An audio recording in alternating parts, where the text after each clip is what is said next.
Another day, another virtual podcast, babes. Kahit online pa rin tayo, tuloy-tuloy lang ang kwentuhan at kulitan dito sa Breaking Barry. Yes, I'm your Ate Q and kasama natin ngayon ang ating favorite, Ate Mikey. Hello, hello! Ready na ba kayo? Kasi today, pag-uusapan natin ang isang super important pero nakakalimutan na topic. Yun yung prejudice, discrimination, at aggression.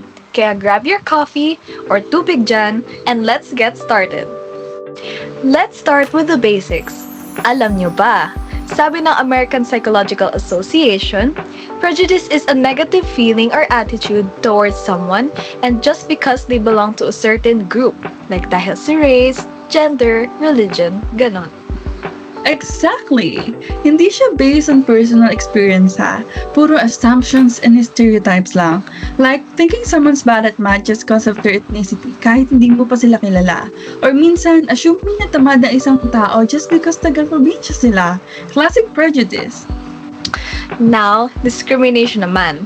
Ito yung when negative feelings turn into actions. Yan na yung unfair treatment, like not getting hired dahil babae ka or because of your background. And sinabi rin yan actually sa APA article. See? Grabe. Tapos aggression? That's when someone intentionally tries to hurt others. Whether physically, verbally, or emotionally. Minsan dahil sa stress or anger. Sabi nga ni Soref, environment and emotional play a big part too. Ang real life, di ba? Yes, super totoo yan. Like sa kalsada, isang maliit na away sa traffic, bigla nang nagkakainitan. And that's aggression fueled by frustration. And as a driver myself, na-experience ko na yan. So, paano sila connected, Ate Q? Simple lang.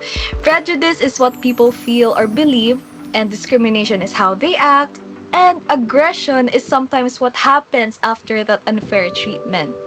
Right. Parang domino effect.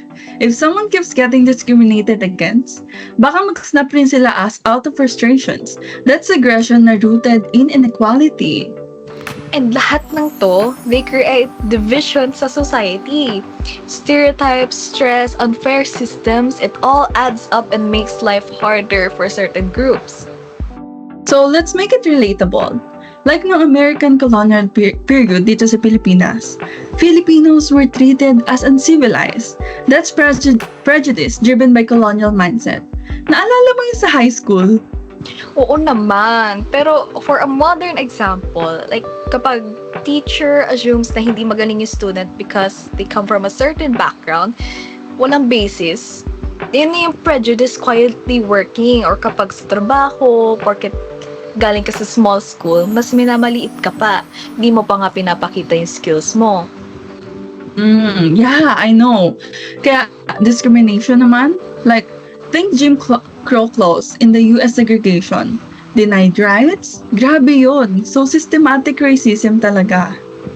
Even today, like babae ka, tapos you're passed over for a promotion, just cause you're not a guy. I mean, classic example ng workplace discrimination. Or sa pila, may mga lugar na pinapapila pa rin ng separately mga indigenous groups. Discrimination in subtle ways. Grabe. Sad pero true, di ba? Now aggression. Did you know during World War II, the Japanese occupation brought so much violence here?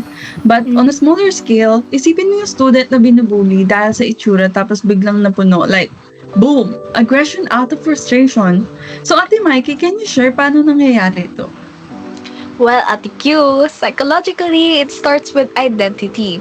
So if you strongly belong to one group, minsan you see other groups as different or even as threats. Oh, tapos dagdagan mo pa ng anger or fear? Boom! Prejudice grows. Lalo na pag feeling mo you're defending something important. Yes, and socially, kung normal sa paligid mo yung discrimination, chances are baka ma-absorb mo rin yun. Influence is real, babe. Like kung sa bahay, lagi mo naririnig negative comments about other groups, minsan unconsciously madadala mo rin yan.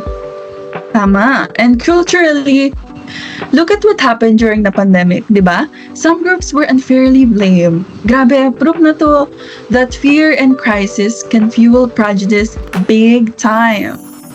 meron din tayo tinatawag na stereotype threat. Yung fear of confirming negative stereotypes. It messes with your confidence and performance, which just continues the cycle. So, paano natin ito ma-address? Start with education. Learn about what other people challenges, your own assumption, and develop empathy. At syempre, kailangan din ng strong laws. Anti-discrimination policies are a must. Dapat may safe space to speak up. Communities can help too. So, support groups, open conversation, and shared experiences can break walls between people. And on the personal level, be aware. Reflect on your own biases and speak up when you see something wrong. Be an ally. Progress, not perfection. Prejudice, discrimination, and aggression don't just hurt people. They shape society. Pero when we understand where they came from, mas madali mag-heal and grow. It starts with awareness and action, and let's aim for a kinder, fairer world para sa lahat. That's it for today's episode. If this made you think, share with a friend or kahit sa family GC nyo. Let's keep the conversation going. Until next time, stay curious, stay compassionate, and remember, change starts with us. Ingat kayo palagi! Thank you, Ate Mikey. And thank you, Ate Q!